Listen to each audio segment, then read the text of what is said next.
Hello, everyone. Welcome to Talk Ralph English Podcast. I'm Ralph, and today we'll learn in very simple English. Hi everyone, I'm Aria. Let's learn together. So today we are going to do a deep dive into something really important. It is about how we speak to different people. Right. We call it formal and informal English. Yeah. Imagine you go to a very important job interview.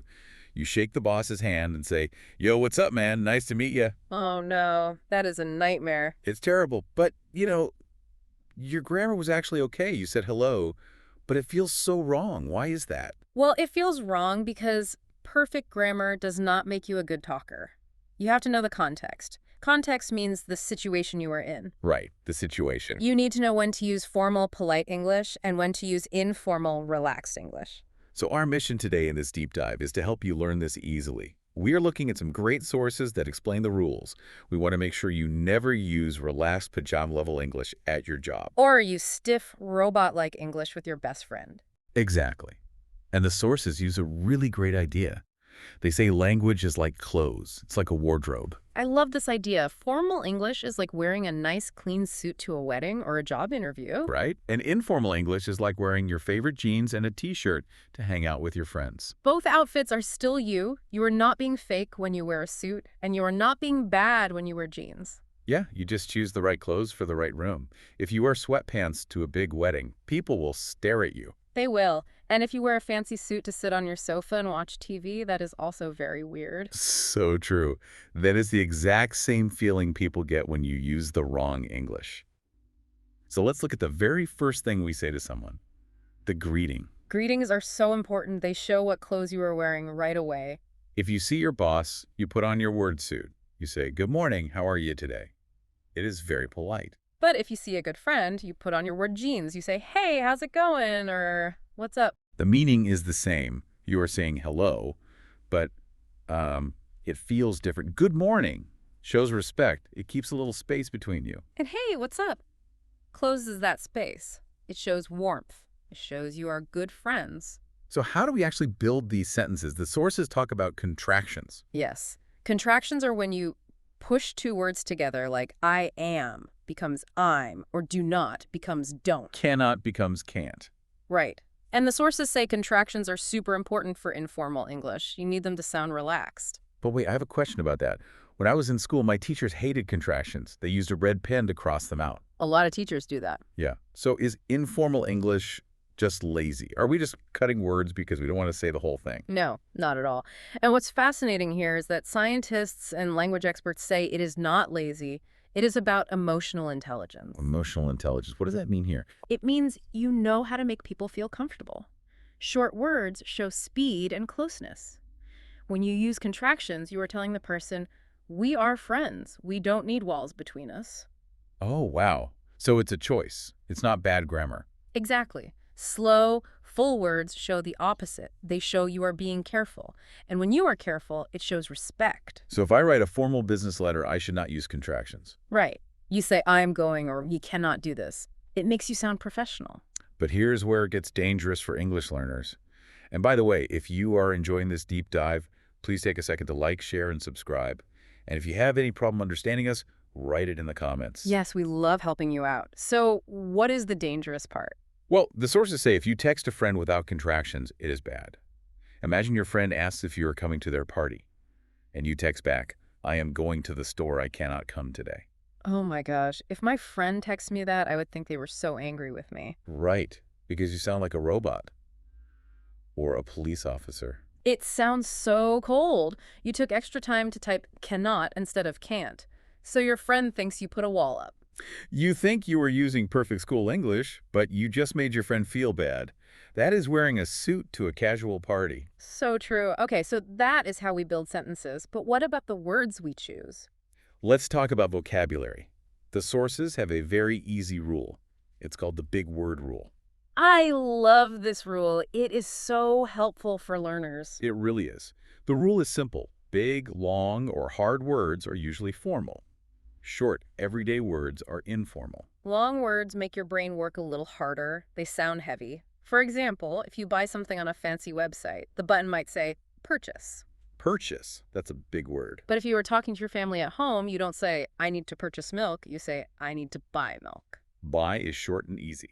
Another example is children versus kids. On a doctor's paper, they say children. It is very polite and formal. But at a park with friends, you just call them kids. Right. In business, people love big words. A meeting doesn't just end, it terminates. A project doesn't start. It commences. If you tell your friend, the movie commences at 8, they will look at you like you are crazy. They will think you are from a history book. Exactly. Now, here is where it gets really interesting. The sources talk about phrasal verbs. Oh, phrasal verbs. These are so important. They are the secret weapon for informal English. Just to explain simply, a phrasal verb is a simple verb like put, get, or take, mixed with a small word, like up or out. So words like find out, give up, or put off, native speakers use them all the time. All the time. If you want to sound relaxed, you must use phrasal verbs. But if you want to write a formal email, you do the opposite. Yes, you have to find those small phrasal verbs and change them into one big word. It is a great trick. If you write, we need to find out what happened, you change it to, we need to discover what happened. Discover sounds so much better for work. If your team wants to give up, you write, they decided to surrender or quit. If you say, we will look into the problem, you change it to, we will investigate the problem. Notice how words like discover, surrender, and investigate are long words. They wear the suit. And find out, give up, and look into wear the jeans. They're fast and easy. So try it next time you write. It makes you sound very professional. Speaking of writing, let's take a quick pause here. We are about halfway through our deep dive. Please remember to like, share, and subscribe. It really helps the show. And we love your comments. Tell us, what is a new big word you learned recently? Put it down below. Awesome. So let's move to our next topic. We call this the email minefield. Because writing emails is very dangerous. It really is. When we talk face-to-face, people can see our smiles, they can hear our happy voices, but in an email or text, they only see words. So tone is very important. Tone is how the words feel. Let's talk about emotion. In informal English, like texting a friend, big emotions are great. You can use exclamation marks, you can use happy emojis. You can say, that's amazing, Yeah? with 3 exclamation marks. It shows you are happy. But formal English is the exact opposite. You have to be calm. No big emotions. Right? Business people like calm, safe words.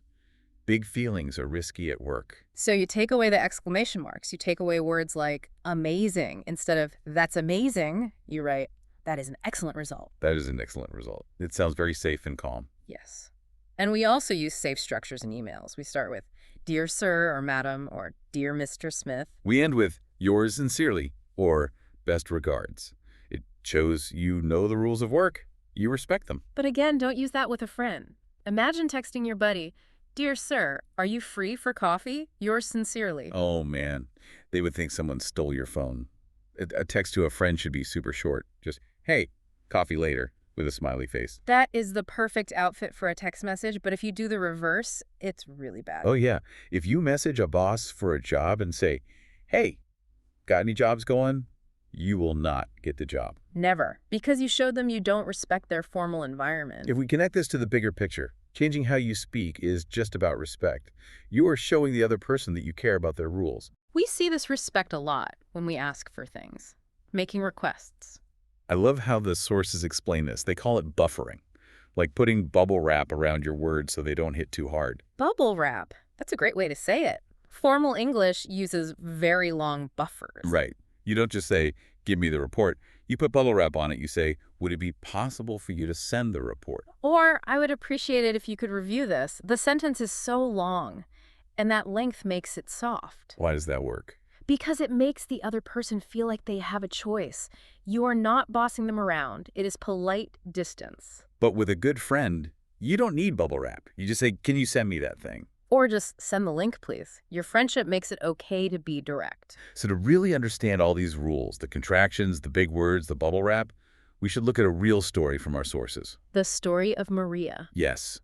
But real quick, let's look at how we say goodbye, because it relates to Maria's story. Okay, good idea. In a formal setting, goodbyes are very clear and final. You say, it was a pleasure meeting you, or I look forward to hearing from you. It means the meeting is done. But informal goodbyes are short and open. Catch you later, or take it easy, or cheers. It means we will talk again soon. Okay, so here is Maria. She is an English learner. She knows a lot of big words, but she doesn't know the social rules yet. Right. She doesn't know which clothes to wear. Exactly. So on her first day at university, she meets her new professor, a very important formal person. And Maria walks up and says, "Yo, what's up? Nice to meet you." Oh, the poor professor. Total shock.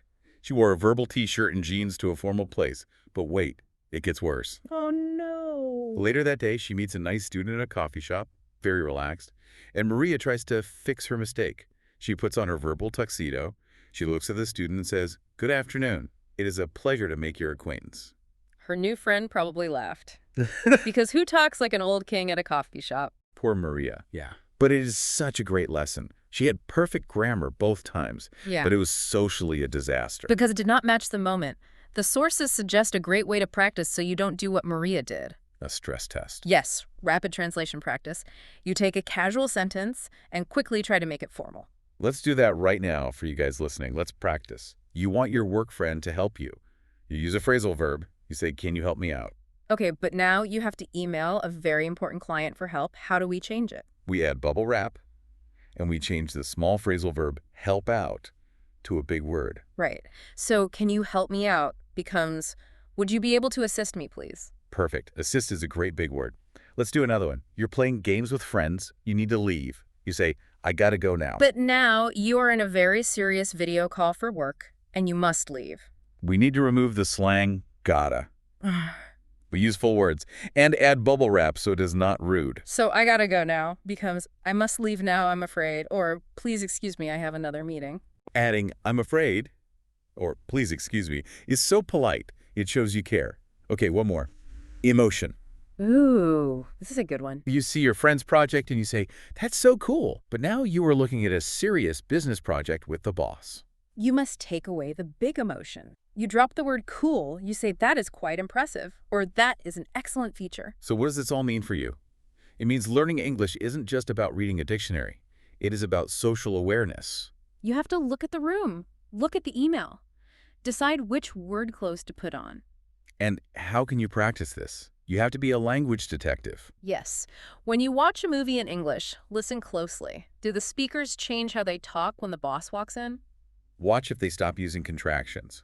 Watch if they start using big words instead of short phrasal verbs. And try the stress test yourself. Next time you text a friend, think, how would I write this to my boss? It makes your brain really practice both styles. Before we finish, let's do a fast recap. And hey, this is my last time asking, but if you have a question, put in the comments. And like and subscribe. Thank you guys so much for the support. Okay, so recap. Language is an outfit. Neither style is better. They just do different jobs. Contractions. Use them with friends to show warmth. Drop them for formal writing to show respect. The big word rule. Heavy words like purchase and commence are for formal spaces. Short words like buy and start are for friends. And phrasal verbs. Use words like find out to sound natural and relaxed. Lastly, emails. Formal tone is calm and heavily buffered with bubble wrap. Informal tone is fast, direct, and full of emotion. Every single native speaker had to learn this. We all made mistakes like Maria. Oh, definitely. I've been too relaxed with teachers before. It's embarrassing, but you learn. It gives you so much confidence when you finally get it. It really is a powerful skill. And as we finish this deep dive, I have one last thought for you to think about. Ooh, what is it? We talked a lot about how the room changes your words, but does changing your words actually change who you are on the inside? Oh, wow. That is deep. Think about it. When you put on formal, careful English, does your brain start thinking more logically? Like, does the suit make you feel smarter? Exactly. And when you speak relaxed slang with friends, do you feel more emotionally free inside? Do the clothes make the person, or does the person make the clothes? Does putting on the verbal suit physically change how you feel? I absolutely love that question. Think about that, everyone. Keep your ears open today. Listen to the word clothes people are wearing around you. Once you hear it, you will see it everywhere. Thank you for joining us on this deep dive. Yes, thank you so much for listening. Now go out there and practice, and make sure you don't wear pajamas to a wedding. See you next time.